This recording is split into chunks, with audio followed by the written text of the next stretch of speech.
नमस्कार दोस्तों, आपको यह जानकर आश्चर्य होगा कि आरएसएस के जो फाउंडर, जो संस्थापक थे राष्ट्रीय स्वयंसेवक संघ के, वो मूलभूत रूप से यहूदी थे जो 250-300 साल पहले आकर के महाराष्ट्र इत्यादि इलाकों में बस गए थे। चूंकि और वो आज जो है चित्पावनी ब्राह्मण के नाम से जाने जाते हैं। ये जो 250-300 साल पहले आकर बसे थे, चूंकि यहूदी कौमी रूप से अपने को श्रेष्ठ मानता है, नस्लवादी होता है, घोर नस्लवादी होता है और अपनी कौमी श्रेष्ठता को मानता है, तो वो इंडिया में आने के बाद उसे और किसी जात के साथ वो एसोसिएट नहीं हो सकता था।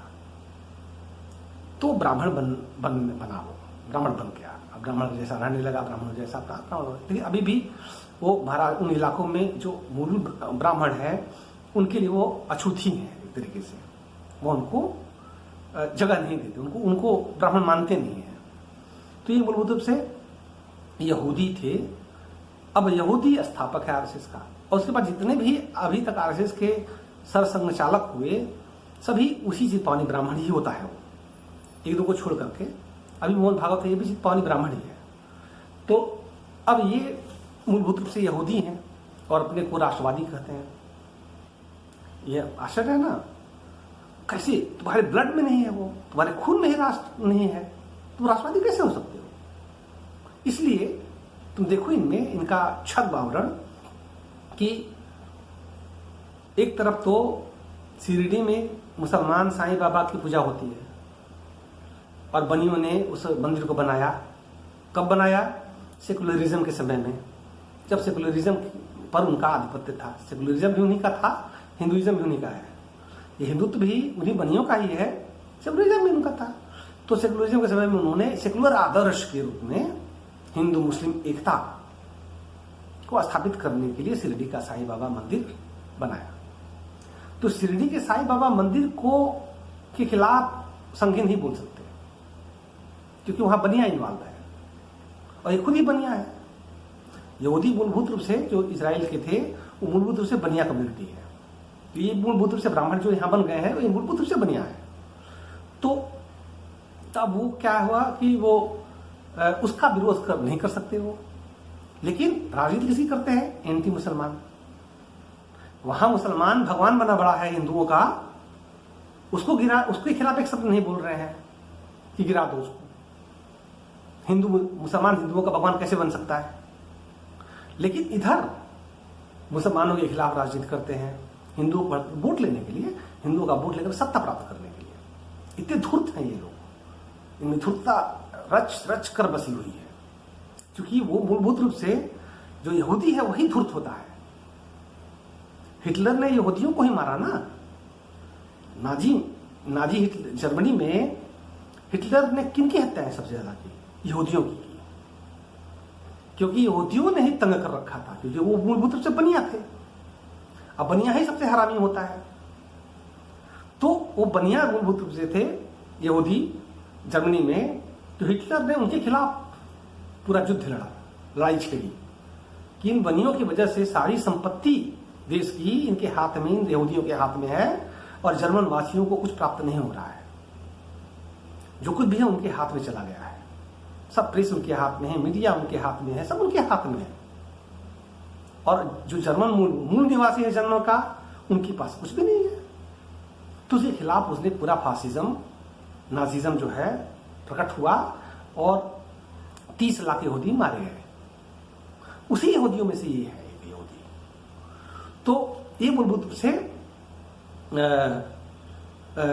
बहुत ही बदमाश किस्म के होते हैं, बहुत मूलभूत रूप से ठग होते हैं और तेज बहुत होते हैं, शातिर होते हैं। तो वो ये आकर यहां ब्राह्मण हो गए।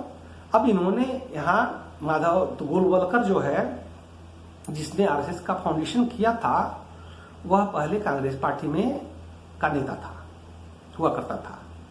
तो बाद में बुद्धि का तेज तो था ही, तो बनिया था मूलभूत रूप से, पेशे से डॉक्टर था, पशुओं का डॉक्टर। तो उसने ये संगठन फाउंड किया आरएसएस। अब सिद्धांत क्या है? राष्ट्रवाद के नाम पर। तो अब वो राष्ट्रवाद की परिभाषाएं बदलती है। इनकी, और इन्होंने एक संप्रदाय का रूप धारण कर लिया, एक राजनीतिक संप्रदाय और कल्ट के रूप में अपने को विकसित करना शुरू किया। और इन्होंने धीरे धीरे एक राजनीतिक पार्टी भी बनाई, जनसंघ, जनसंघ से बीजेपी भाजपा बनी, और इन्होंने ऐसे मुद्दे ढूंढने शुरू किए जो जिनका आधार, जिनको विद्वेष के द्वारा जिन मुद्दों को भुनाया जा सके और सत्ता प्राप्त किया जा सके। तो सत्ता प्राप्ति के पूरे प्रयास में लंबा समय बीता तो रथ यात्रा के द्वारा हिंदुओं के सेंटिमेंट्स को करके राम मंदिर के आधार पर इन्होंने सत्ता प्राप्त कर लिया।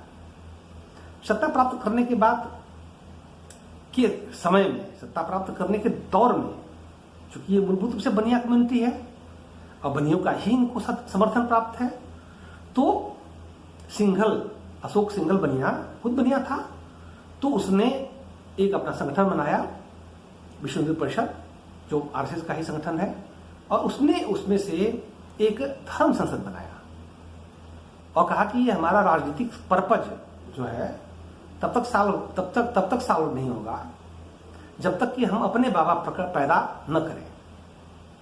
तो इन्होंने समाज से चुन चुन करके जो क्रिमिनल माइंडेड लोग हैं, जो धूर्त लोग हैं, जो समाज में एक्टिव भी रहते हैं, ऐसे लोगों को चुन चुन करके धर्म संसद में इन्होंने अपने बाबा बनाने शुरू किए और उन बाबाओं को समाज में राजनीति के लिए छोड़ दिया।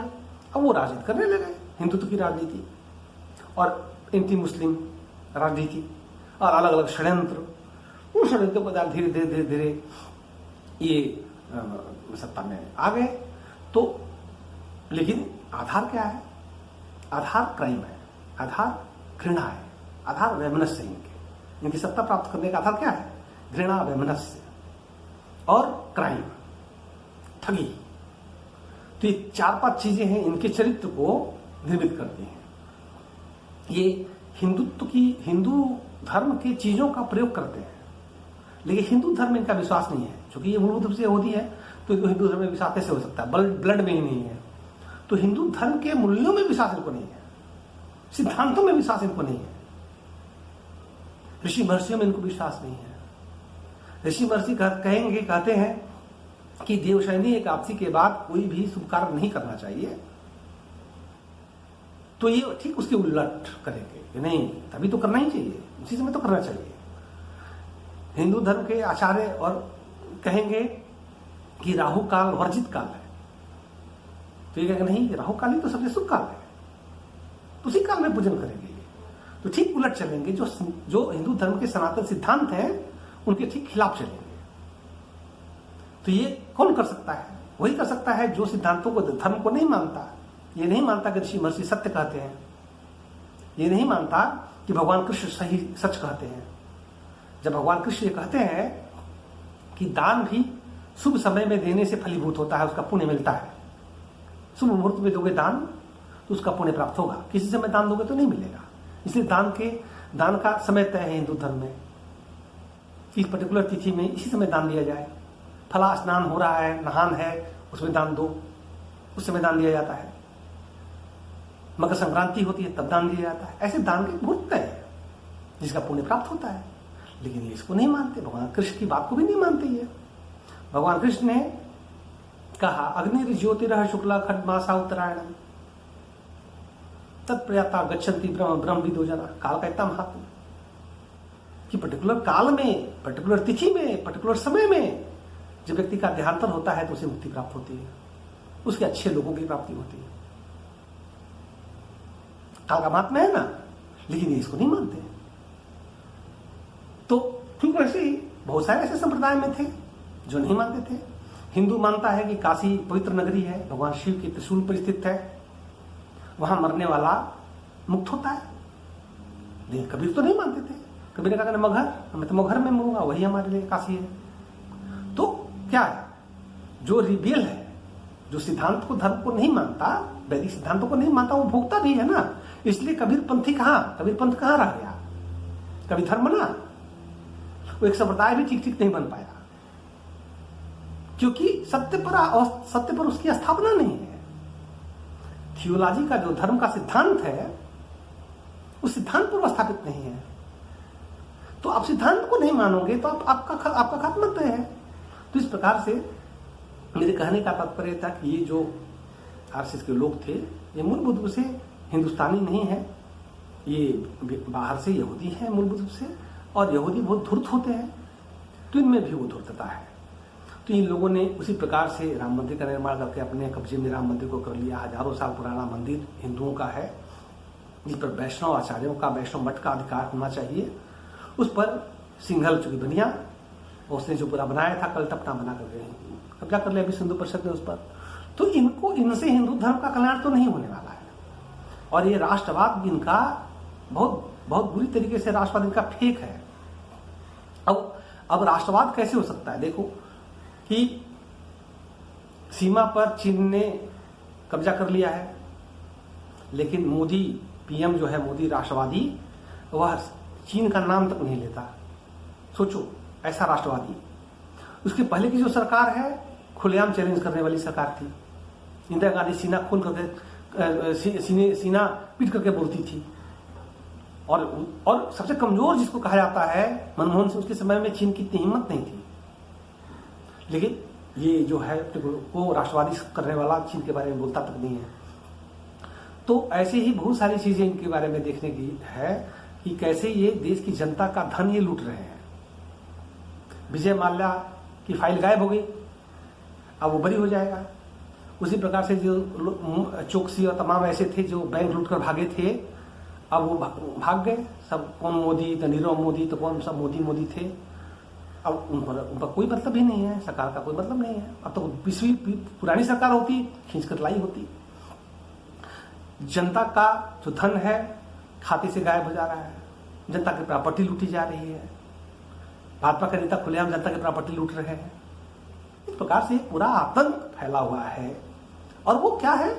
सनातन हिंदू धर्म के नाम पर इन्होंने धर्म का एक कालनेमी जैसे होते हैं ना, कालनेमी थे जो धर्म का आवरण ओढ़ लेते थे, तो उसी प्रकार से इन लोगों ने आवरण ओढ़ रखा है। इनका धर्म से कोई संबंध मूलभूत रूप से नहीं है, और राष्ट्रवादी भी ये नहीं है, इनमें राष्ट्रवाद है ही नहीं। तो और राष्ट्रवादी होते तो जिन पुरानी सरकारों ने देश में संपत्ति का निर्माण किया, उस संपत्तियों को नहीं बेचते ना। पुरानी सरकार जो है थी, कांग्रेस की जो सरकारें रही, उन सरकारों ने बड़ी बड़ी संपत्तियों का निर्माण किया।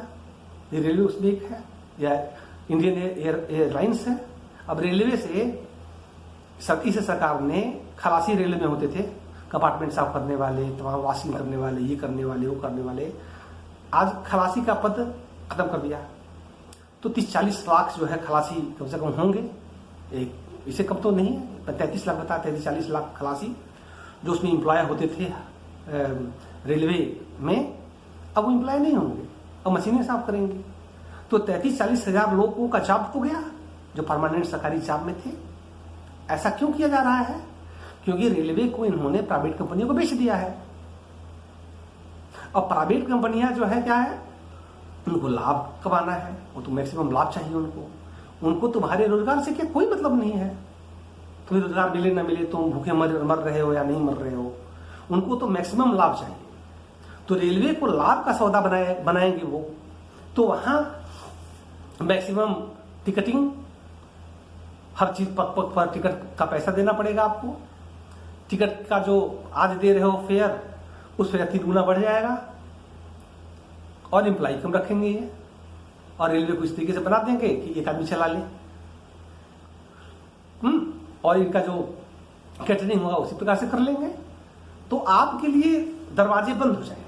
ज्यादातर जो कमजोर तबका है देश का, उनके लिए सारे दरवाजे बंद हो जाएंगे। तो इस प्रकार से ये देश की बहुसंख्यक आबादी है, उसके खिलाफ बहुत घोर फासिस्ट षड्यंत्र किया जा रहा है, जिसको समझा नहीं जा रहा है, जिसको लोग समझ नहीं रहे हैं। और ये हिंदुत्व के नाम पर सिर्फ, चूंकि हिंदू एक सेंटिमेंट है, तो उसके नाम पर ये किया जा रहा है। और मूलभूत रूप से नुकसान किसका हो रहा है? उन्हीं का, उस तबके का बड़ा नुकसान हो रहा है। मनरेगा एक ऐसी योजना जिसको पूर्व सरकार ने लागू किया था, किनके लिए? जो गांव में गरीब रहते हैं। तो गांव में रहते हैं तो उनको 12 मास काम रोजगार नहीं होता है। खेती के 12 मास तो नहीं होती, बाकी समय खाली रहते हैं, तो लिक्विड मनी उन्हें प्राप्त होती रहे गांव में रह करके ही, इसके लिए मनरेगा योजना चालू की गई थी। कितने दिन कम से कम रोजगार उनको मिलेगा तो लिक्विड मनी उसे मिलती रहेगी। उस योजना को इस सरकार ने आने के बाद बंद कर दिया, फंडिंग ही सारी। अब उनको वो योजना ही सबसे अच्छी लग रही है, बिना उस योजना के काम नहीं चलेगा। तो पुरानी जो सरकार है उसकी योजनाएं थी, उसके पास विजन था, जिस विजन से वो सबका उद्धार कर रही थी, हर तबके का उद्धार हो रहा था, वो सब स्थगित है। तो अब सरकार जो है रेलवे ऐसी परियोजनाएं, बड़ी बड़ी संस्थाएं जिनको बेच देगी तो कितने लोग बेरोजगार होने वाले हैं। और ये बात समझो कि जो दलित है और नीचे का जो तबका है, जिनको पिछली सरकारों ने बहुत अधिकार दिए हैं, वो प्राइवेट सेक्टर में तो घुस ही नहीं पाएगा। सरकारी तंत्र में तो उनके पास रिजर्वेशन था, रेलवे में रिजर्वेशन था, तो रिजर्वेशन के द्वारा वो अपने पद को पाल लेते थे, तो उनकी आर्थिक स्थिति सुधरती थी। लेकिन जब वो खत्म हो जाएगा तो सारे पद खत्म हो गए। ऐसी तमाम अनेक चीजें भी हैं, तो वहां जो उनका अधिकार है रिजर्वेशन, तो इस प्रकार से रिजर्वेशन खत्म हो जाएगा। क्योंकि मोदी सारी चीजों को बेच रहा है, तो उस बेचने से क्या हो रहा है सरकारी, वो सारा चीज से रिजर्वेशन खत्म हो जाएगा, तो प्राइवेटाइजेशन हो जाएगा। जब प्राइवेटाइजेशन हो जाएगा तो प्राइवेट व्यक्ति वो रिजर्वेशन नहीं देगा ना, क्या देगा, अपने हिसाब से लोगों को हायर करेगा। तो आपका अधिकार, जो गरीबों का अधिकार है, वो खत्म हो जाएगा। और सीधी बात है कि जो ऊपर की अगली जातियां हैं उनमें ब्रिलियंसी तो है ही, वो तेज तरार तो होते ही हैं, वो क्रैक कर लेंगे। तो इसीलिए पूरा हिंदुत्व जो है अपर कास्ट का है, अपर क्षत्रियों का ये हिंदुत्व। क्षत्रिय इसलिए क्षत्रिय लगे रहते हैं बाबू साहब। तो ये सब जो है, जो बहुसंख्यक जनता है उसके खिलाफ है। तो इस प्रकार से ये षड्यंत्र जो है हिंदुत्व का है, और ये बनियों का मूलभूत रूप से षड्यंत्र है। इस देश को कुछ लोगों के हाथों में सुपुर्द कर देना, इस देश पर एकाधिकार कुछ लोगों का स्थापित कर देना, ये बनियों का षड्यंत्र है। ये फासिस्ट, जो भी फासिस्ट होता है उसका षड्यंत्र यही होता है। तो इनका भी षड्यंत्र है कि देश की संपूर्ण जो संपत्तियां हैं उस पर कुछ लोगों का अधिकार हो जाए, कुछ अंबानी का, अडानी का, ऐसे कुछ लोगों का आधिपत्य हो जाए। पिछली सरकार जो थी वो ये नहीं चाहती थी। इस पर जो है देश का अधिकार, जनता का अधिकार बना रहे। कुछ चीजों को, जो इंफ्रास्ट्रक्चर जो है, जहां जरूरत है वहां एफडीआई ले आओ। इनमें एफडीआई की कोई जरूरत नहीं है, हमने खुद बनाया है इतना बड़ा, हजारों साल, सैकड़ों साल में, 70 साल में हमने इतनी बड़ी रेलवे का जाल बिछाया, हमने बिछाया है। हम दूसरे को क्यों, बिछाए हुए जाल को दूसरे को क्यों बेचेंगे? इसमें हमारी जनता राज करेगी।